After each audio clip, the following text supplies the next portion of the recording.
ओम श्री परमात्मने नमः। ओम श्री सद्गुरु चरण कमलेभ्यो नमः। ओम ऋजोक्षर परमेभ्यो नमः। यस्मिन् देवादिविश्वे निषेधो यस्तन्नवेद किं ऋचाः करिष्यति यन्मे विदुस्तैमे समंसते। ॐ सर्वे वेदा यत्पदमामनन्ति तपांसि सर्वाणि च यद्वदन्ति यच्छन्तो ब्रह्मचर्यं चरन्ति तत्ते पदं संग्रहेण ब्रह्मणि।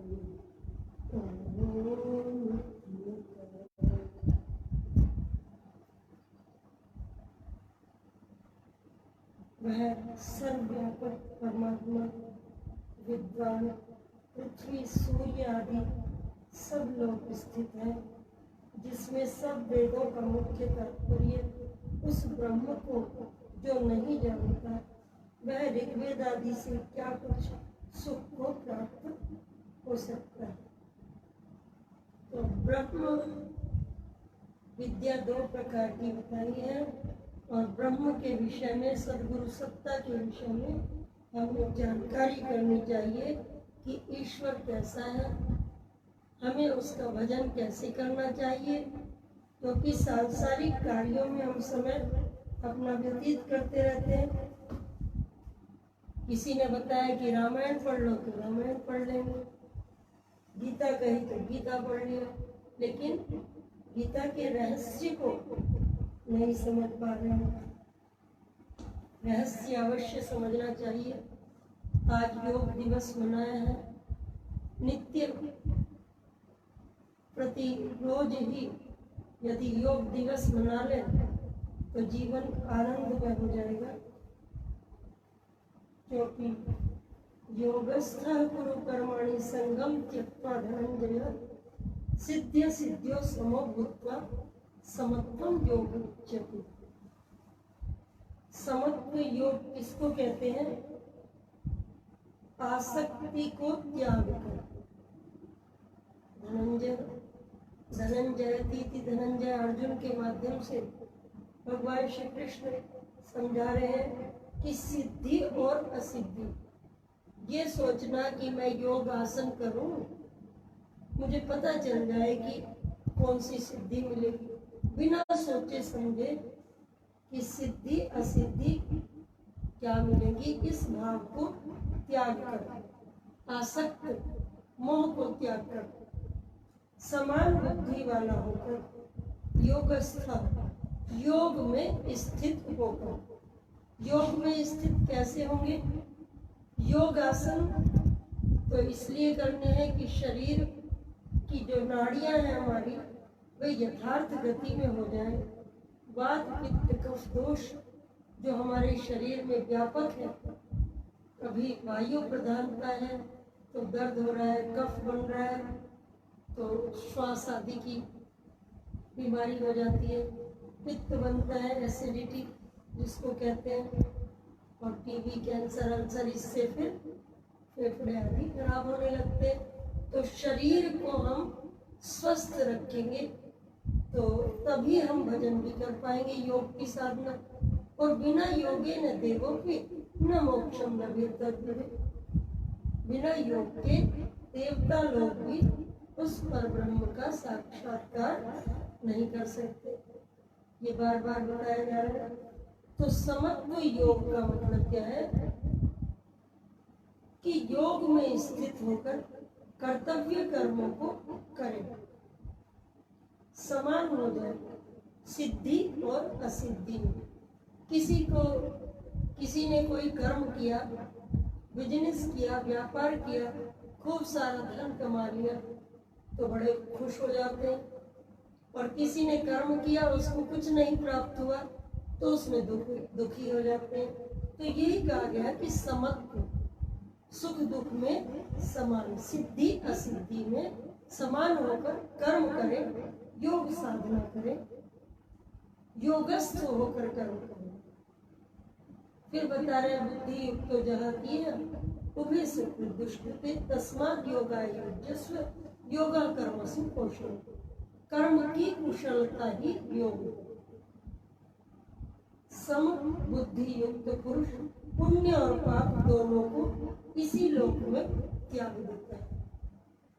कि क्या पाप का कर्म है कि पुण्य का कर्म है, ये त्याग कर मुक्त भाव से तस्मात् योगाय युज्यस्व समत्व योग होकर कुशलता पूर्वक कर्म बंधन से छूटने का उपाय करते हैं। कर्म बंधन से कैसे छूटेंगे? जब हम मन को तो ईश्वर में लगा देंगे और कर्म करते रहेंगे। जिस प्रकार हम भोजन बना रहे हैं या कोई बिजनेस में जा रहे हैं, यात्रा में है, कहीं भी है, तो ईश्वर का चिंतन करते हुए कर्म करेंगे तो उससे हमें कष्ट नहीं होगा। और योगस्थ कार्य होने पर ईश्वर ही भले बुरे की इच्छा करते हैं। योग सिद्धांत की बहुत सी बातें बताई और हमारे दादा गुरुदेव के द्वारा जो जीवन तत्व साधन की 9 क्रियाएं बताई गई, इसमें थोड़ा सा परिचय दिया था, कराया गया। इस समय मनुवाद की थोड़ा सा बोलते हैं। इसलिए किसी भी कर्म को करने में श्रद्धा भी होनी चाहिए, अनासक्त भाव हो, लेकिन मन जरूर लगा होना चाहिए। यदि मन नहीं लगेगा तो कार्य बिगड़ जाएगा। भोजन भी हमें समझ कर ही बनाना पड़ता है। बिजनेस के कार्य, व्यापार के, कोई भी खेती आदि कर्म में यदि मन नहीं लगाएंगे तो भी बिगड़ जाएगा। तो कर्म में रहते हुए ईश्वर का चिंतन करें। और श्रद्धा परमावश्यक है। श्रद्धा वीर्य स्मृति समाधि प्रज्ञा पूर्वक अनुप्रेषण। श्रद्धा चेतसा संप्रसादा साही जननी कल्याणी योगिनम पाति तस्यै श्रद्धानस्य विवेकार्थिनी वीर्यम् उपजायते समुपजात वीर्य स्मृति रूपतिष्ठते स्मृत्युपस्थाने च चित्तमनाकुलं समाधीयते समाहित चित्तस्य प्रज्ञा विवेक उपवर्तते येन यथावत् वस्तु जानति तदभ्यासात् तत्तद् विषयाच्च वैराग्याद् संप्रज्ञातः समाधि भवति। चित्त की प्रसन्नता को श्रद्धा कहते हैं। मन तो सुख दुख में चला जाता है, थोड़ी देर में सुखी है, थोड़ी देर में दुखी है, थोड़ी देर में सोच रहा है, मन चंचल होता है। लेकिन चित्त में जब आनंद का अनुभव करने लगे इसी कार्य को करने में, तभी समझ लेना चाहिए कि श्रद्धा। सेवा भक्ति, भजन सेवा भक्ति अध्ययन कर रहे हैं तो श्रद्धा पूर्वक रामायण पढ़ रहे हैं, गीता भागवत पढ़ रहे हैं, वेदों का पारायण कर रहे हैं, यज्ञ सत्संग परोपकार कर रहे हैं, तो ये श्रद्धा पूर्वक किया जाए। श्रद्धया देव श्रिया देव प्रिया देव, किसी को दे रहे हैं दान पुण्य, लेकिन श्रद्धा नहीं है तो उसका फल वैसा ही बनेगा। श्रद्धा पूर्वक करेंगे तो उसका 10 गुना हमें फल मिलता है। यदि हम श्रद्धा से 10 रुपए भी देंगे तो उसका फल 10 गुना कर देते हैं गुरुदेव। भावना प्रधान, जो न होती भावना तो फिर कहाँ भगवान होते। सैकड़ों पाषाण में से एक वह पाषाण होता। तो इसलिए चित्त की प्रसन्नता को श्रद्धा कहते हैं। ऐसी श्रद्धा से युक्त योगी ही इस योग का अधिकारी है। श्रद्धा माता के समान योगी का हित साधन करके उसकी रक्षा करती है। जब हम प्रसन्न होकर किसी कार्य को करेंगे, किसी भी कर्म को, क्योंकि कोई भी मनुष्य की हरकत है, यदि वो कुछ भी नहीं कर रहा, बैठा भी है, तो भी बुद्धि उसकी कार्य कर रही है, मन कार्य कर रहा है। तो मन से भी यदि हम चिंतन करें, मंत्र जाप करें या गीता भागवत पुराण आदि का या गुरुदेव के उपदेश जो सुने हैं उसका चिंतन करें, तो श्रद्धा पूर्वक करेंगे तो उसका क्या होगा फल?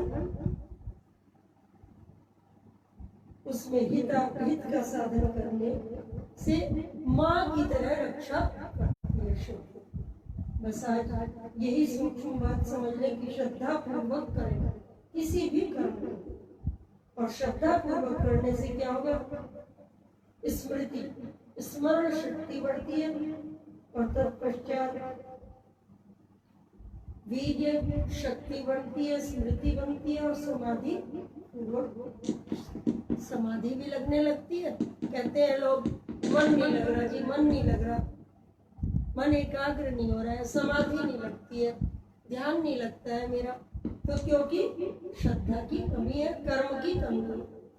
अभ्यास करना ही करना है, 1 घंटा बैठना ही है मंत्र जाप में। सांसारिक कार्य में दिन भर लगे रहते हैं, लेकिन अपने उद्धरेदात्मनात्मानम नात्मानम अवसादे, आत्मा ही आत्मनो बंधु आत्मा ही अपने उद्धार के लिए हमें अभ्यास करेंगे तो हमारा कल्याण होगा, और अपने लिए तो स्वयं ही करना पड़ेगा। प्रभु राम लाल योग लीलामृतधारी, श्री मोहन अखंड उमा चंद्र चमकारी। उन्हीं दिनों थे ग्राम में साईं दत्त विद्वान, तपबल इनका उच्च है, था यह सबको ज्ञान। महाप्रभु राम लाल जी की जय, योगी राजचंद्र मोहन जी की जय। दौड़े सुजन वहाँ कुछ आए, पंडित जी को खबर सुनाए, सुनकर व्यथा परम दुखदाई, चले शीघ्र उठकर श्री साईं। दूल्हे का शव अलग हटाया, कमरे में एकांत लिटाया, किए बंद कमरे के द्वारे, विस्मित खड़े दुखी जन सारे। लगे मिनट एक कल्प समाना, परम दुख था दृश्य भयाना। मिनट 60 जब हुई थी पूरी, पूर्ण हुई जो प्रिया दूरी। चेत मरे दूल्हे को आया, विप्र ने उसको वहीं जिलाया। खोल द्वार संग बाहर लाए, कौतुक देख सभी चतराए। चर्चा करें सकल नर नारी, घटना घटी रहस्य में बारी। ख्याति परम विप्र की छाई, तेरे प्रभु पुरखे बाई। शक्तिधर अरु परोपकारी, विद्यत पियरु योगाधारी। जिनके गुण महिमा जग गावे, उपकारों से जन झुक जावे। पंडित साईं दत्त की हुई थी जय जयकार, चरणों में गिर कर रहे नमन सकल नर नार। महाप्रभु राम लाल जी की जय, योगी राजचंद्र मोहन जी की जय। पंडित साईं दत्त की हुई थी जय जयकार, चरणों में गिर कर रहे नमन सकल नर नार। पुत्र कन्हैया लाल थे इनके एक गुणधाम, उनके सुत प्रभु के पिता थे श्री गणनारायण। महाप्रभु राम लाल जी की जय। प्रभु राम लाल योग लीलामृतधारी, श्री मोहन अखंड उमा चंद्र चमकारी। इकलौते सुत पिता ही प्यारे, माता पिता नयनन के त्यागारे। निर्जन से भी अति वैरागी, शुद्ध आत्मा हरि अनुरागी। पावन सरल पुनीत स्वभावा, मन वच कर्म एक सब भावा। सत्यनिष्ठ कोमल मन दानी, अति उदार श्री विप्रामानी। ज्योतिष वैद्य निधि कमाई, परम दक्षता ख्याति पाई। फलादेश जो विप्र बतावे, होए सत्य सब महिमा गावे।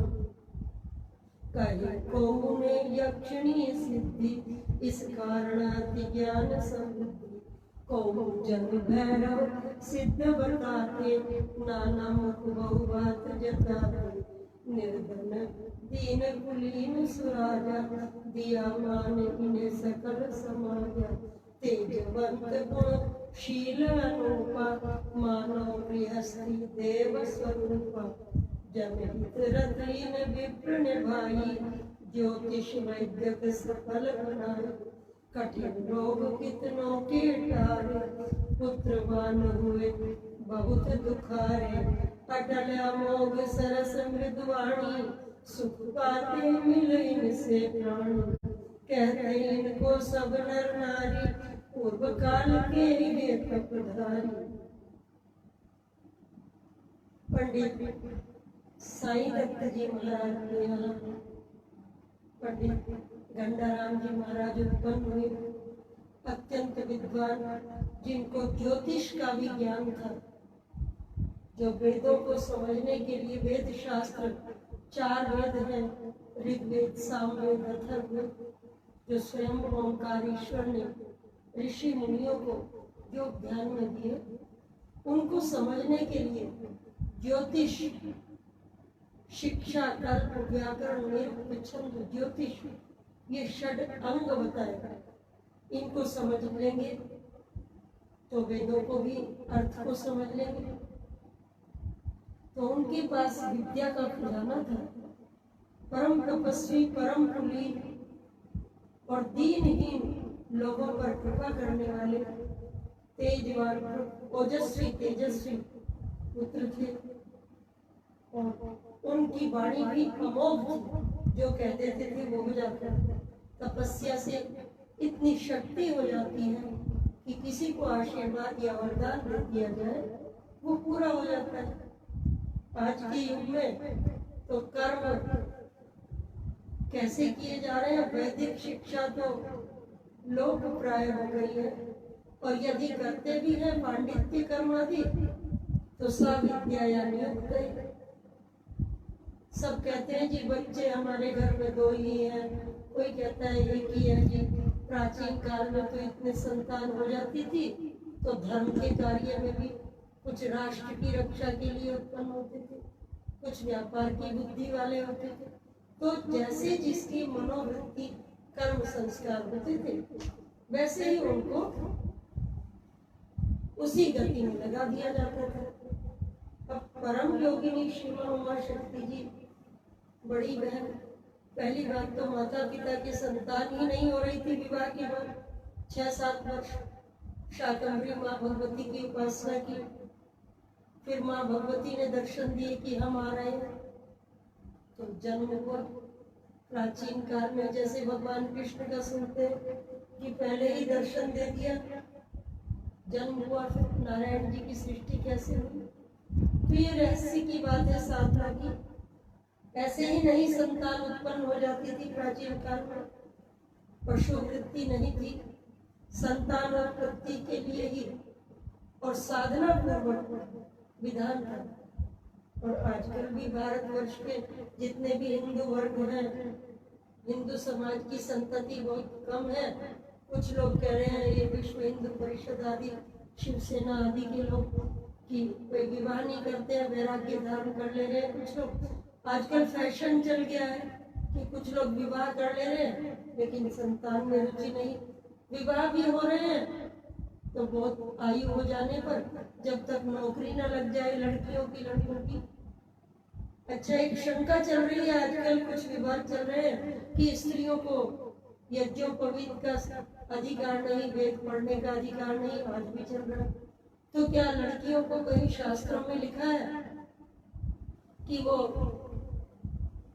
जींस पैंट पहने, अर्धवस्त्र पहने, नाखून बढ़ाए, बाल बढ़ाए, ये सब लिखा है क्या? तो ये भी नहीं कहा गया है। तो संस्कार शिक्षा से ही प्राप्त होते हैं। और यदि प्रशस्ता धार्मिकी विदुषी नारी माता विद्यते यस्य स मातृमा। माता अनुसुईया परम तपस्विनी, परम सती थी, योग दृष्टि थी उनके अंदर।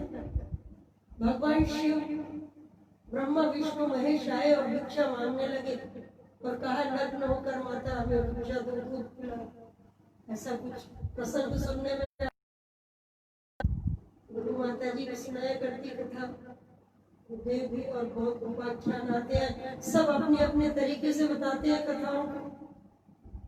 तो मैं तो इसी भाव को समझूंगी कि विदुषी माताएं होती थी और ब्रह्मा विष्णु महेश मानव रूप में भी आए।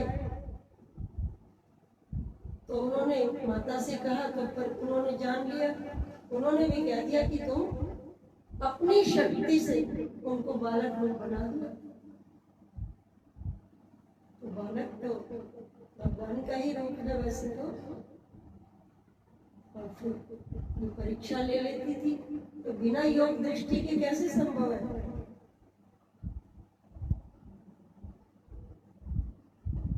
तो विदुषियां भी हुआ करती, वीरांगनाएं भी हुआ करती। शस्त्र विद्या झांसी की रानी को दे दी गई, जिसके एक ही पुत्री हुई है तो उसको शस्त्र और शास्त्र की विद्या दी जाएगी। और हमें तो गुरुदेव ने पढ़ाया, योगी राष्ट्री चंद्रमोहन जी महाराज ने स्वयं गुरुकुल, पहले तो जयपुर में वनस्थली दिखवाया, फिर बनारस में ही एक प्रमोद जी आया करते थे, अग्रवाल परिवार से थे, उनके माध्यम से दिखवाया कि गुरुकुल, फिर प्रोस्पेक्टस मंगवाए, फिर पता किया कि अच्छा गुरुकुल है, स्वयं गुरुदेव ने अध्ययन भी कराया। तो कई बार गुरु माता जी भजन मेरे से करवाया करती। गुरुदेव ने मुझे माता पिता की तरह बचपन से ही, गुरु माता जी ने भी बड़ी बहन होते हुए भी बच्चों की तरह, क्योंकि छोटी थी, बाद में जन्म हुआ गुरुदेव की वाणी से हुआ। मेरी माता जी को बोले, पहले तो मैं गुरु माता जी का बता रही थी प्रसंग थोड़ा सा। जन्म हुआ गुरु माता जी का, मामा जी शाकंभरी जाया करते, जंगलों में अनुष्ठान किया करते, उनको भी संतान नहीं थी, बड़े घर में विवाह हुआ था, वो भी नहीं चाह रहे थे, वैराग्य था उनको। लेकिन संस्कार भगवान का दरबार है और प्रारब्ध संचित क्रियमाण कर्म, मनुष्य अपने अपने जिसको मोक्ष की प्राप्ति होनी है उसको सूक्ष्म संस्कार काटने होते हैं। तो गुरु माता जी का जन्म हुआ तो पिताजी हमारे बड़े दुखी हुए कि पहली संतान हुई, लड़की हुई, और जब उत्तरोत्तर थोड़ी बड़ी हुई तो गुरु माता जी के गुणों को देखकर बड़े प्रभावित हुए। फिर शास्त्रीय संगीत भी बाल्यकाल से, नाद ब्रह्म की साधना और शिक्षा में भी आगे आने लगी थी। एनसीसी में भी थी, 303 की गोली भी चलानी सीख रही थी। जेबी जैन कॉलेज में शामली में पढ़ती थी। सलेख चंद शर्मा थी उस समय, इंदिरा गांधी का युग था, नेहरू जी के लिए बोली तो छोटी सी होती थी, बोल रही थी, कविता बोली उस समय, क्योंकि उसी समय वैसा वातावरण था। चल बसा जवाहरलाल ने धरती पूछ रही, उनमें से बहुत सी कविताएं। तो खटखट उतरी, एकदम से इंदिरा गांधी ने उनको गोदी में उठा लिया। तो बहुत सी प्रतिभा संपन्न परम योगिनी श्री उमा शक्ति जी, MA गोल्ड मेडलिस्ट, विश्व योग सम्मेलन की योग में अध्यक्षा भी चुनी गई, क्योंकि गुरुदेव के पास फिर आ गई गुरु माता जी के साथ, मेरी माता जी के साथ, और पूरा ही परिवार सेवा में जैसे यथा योग्य गुरुदेव ने लगाया। और गुण वृत्ति विरोध आप लोग समझ ही रहे हैं योग सिद्धांत के माध्यम से कि सबकी गुण वृत्ति अलग अलग होती है। परिवार में 5 भाई बहन है, एक हाथ में 5 उंगलियां हैं, सब अलग अलग है, लेकिन एक योगी हो जाए तो यस्मिन् देशे वसेत् योगी ध्यान योग विचक्षणा सोऽपि देशो भवेत् पिता किं पुनस्तस्य बान्धवः। तो योगी ही होता है जिस घर में एक योगी हो जाए, कुल का कुल, परिवार का परिवार और समाज को भी पढ़ने वाला बन जाता है। समय लगता है, कुछ लोग परीक्षण करने लगते हैं, इंक्वायरी करते हैं कि देखें कैसे क्या है, तो ऐसी बात नहीं। गुरुदेव सामर्थ्यवान है और हमें भी प्रयास करना चाहिए। फिर मेरा जन्म, गुरुदेव ने मेरी माता जी को कहा कितने बच्चे, उमा रमा है, क्षमा थी, मर गई छोटी सी, अब नहीं चाहिए बच्चे। गुरुदेव बोले नहीं, उमा रमा है, सरस्वती और आएगी, हमारी आज्ञा है, उमा रमा ब्रह्मण। माता जी बार बार मना करती रही, लेकिन गुरुवाणी वाणी वाक सिद्धि के मालिक थे गुरुदेव, तो अष्टांग योग के अधिष्ठाता कहलाए सिद्ध योगी, और छिपे रूप में रहे सादे धोती कुर्ते में रह करके गुरुदेव की सेवा भी की, अनेक सिद्धियों को जंगलों में भी साधना की। एक बार जा रहे थे आग का दूध लगा के दाढ़ी में, तो दादा गुरुदेव का पत्र आ गया कि बेटा हम तो बस्ती में हैं और तुम जंगल में जाओगे, तुम लौट जाओ, तुम्हें अभी लोग संसार का कल्याण करना है। तो संस्कारियों के कल्याण के लिए आया करते हैं गुरुदेव। कुछ लोग समझ पाते हैं, कुछ नहीं। कोई 10th तक ये शिक्षा प्राप्त करता है, कोई इंटरमीडिएट, कोई MA, कोई PhD, कोई DLED, कोई टॉप करता है, तो कोई हवाई जहाज का मार्ग लेता है, कोई साइकिल, कोई पैदल। और सिद्ध योग मार्ग को सर्वोपरि माना गया है वेदों में भी सभी गुरुओं के माध्यम से। तो हम तो सिद्ध योग मार्गी हैं। सिद्ध गुरुदेव के धाम पर आकर के यदि हम योगी नहीं बने तो इससे बड़ा तो हमारा ये जन्म सार्थक करना है, योगी बनना है, और सबको योग से दूसरे का भी भला चाहना है। समत्व योग, समानता आनी चाहिए, योगा कर्म से कौशल सभी के लिए कल्याण की भावना रखनी चाहिए। यही प्रार्थना है।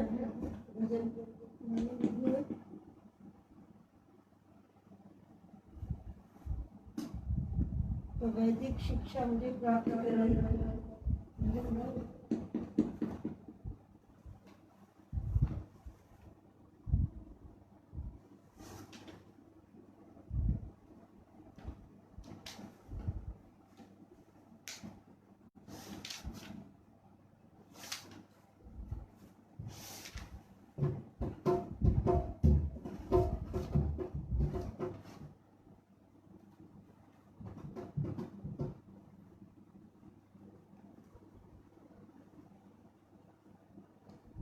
मैं भजन गाने जा रही थी, गुरु माता जी माता पिता की बात चली, तो अक्सर यही कहती थी बस ये भजन गा, मेरी जुबान गुरु मेरा मंत्र है केवल गुरु गुरु। क्योंकि सब पूर्वेशामपि गुरु काले नानवच्छेदात्, सत श्री अकाल, एक ओम, वही ओम है, उसी के अंश प्रतिनिधि रूप में गुरु लोग अनेक प्रकार की विद्याओं को लेकर, और जो सर्वज्ञ योग की शिक्षा ऐसी है कि यस्मिन् ज्ञाते सर्वमिदं ज्ञातं भवति सैषा योग विद्या। योग विद्या ऐसी है कि जिसको जान लेने से सब कुछ जान लिया जाता है।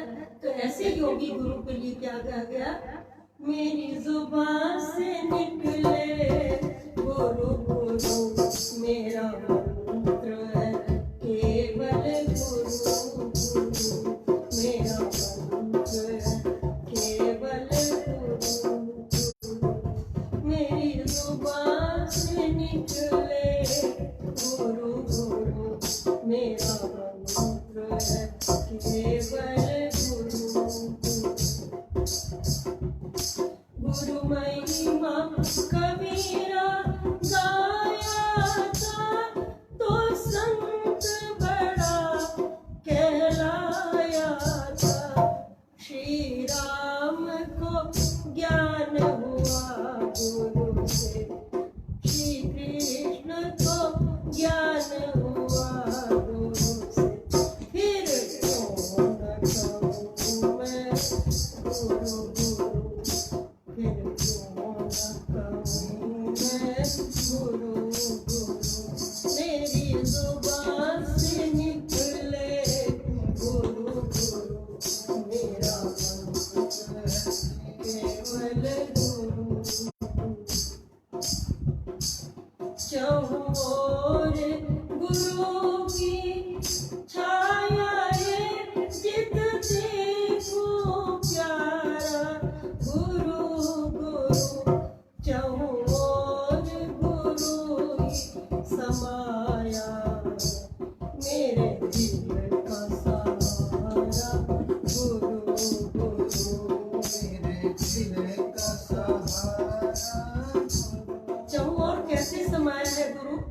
जब हम गुरु प्रवचन तो सुन के आते हैं और फिर जाते समय क्या करते हैं, फिर रोटी कपड़े मकान में सांसारिक कार्यों में लग जाते हैं। कथा प्रवचन सुना और कौन से शब्द क्या ज्ञान की बात कही, लेकिन जिसकी याद में रहेगी, आज गुरु ने कहा मंत्र जपना है, आज गुरु वाणी में ये सुना हमने। शंका करनी चाहिए, शंका यत् तर्केण संधत्ते सुधर्मा, तर्क अवश्य करना चाहिए लेकिन कुतर्क नहीं करना चाहिए। श्रद्धावान लभते ज्ञान, श्रद्धा जब हमारा खाली पात्र होगा तभी तो उसमें भरेगा कुछ। तो इसलिए कैसे व्यापक है, हमने सुना कि मंत्र जाप करें, योग ध्यान करें, योग आसन करेंगे तो हमारा कल्याण हो जाएगा। इस तरह से गुरु चारों ओर व्यापक है। फिर कहा मेरी जात है केवल गुरु गुरु, मेरा धर्म है केवल गुरु गुरु, और मेरे मात पिता है गुरु गुरु। मेरे मात पिता जब हम समझ लेंगे कि सब कुछ गुरु है, इतना समर्पण होना चाहिए, तब क्या करते हैं, फिर तो गुरु भार संभालेंगे गुरु ही, क्योंकि हम तो छोटे से बच्चे हैं, हम उनको नहीं पकड़ सकते, वही हमें पकड़ते हैं। यमैवेश्वरणते स्तेनैव लभ्य तस्यैषात्मा विभूते स्तनोत्वा। उस परमात्मा को हम नहीं पकड़ सकते, वो ही पकड़ता है हमारे कर्म के अनुसार। तो इसलिए क्या कहा, मेरे सर्वे सर्वा गुरु गुरु, इसलिए गुरु का ही जाप करना चाहिए। बोलो बोलो मन मेरे प्रभु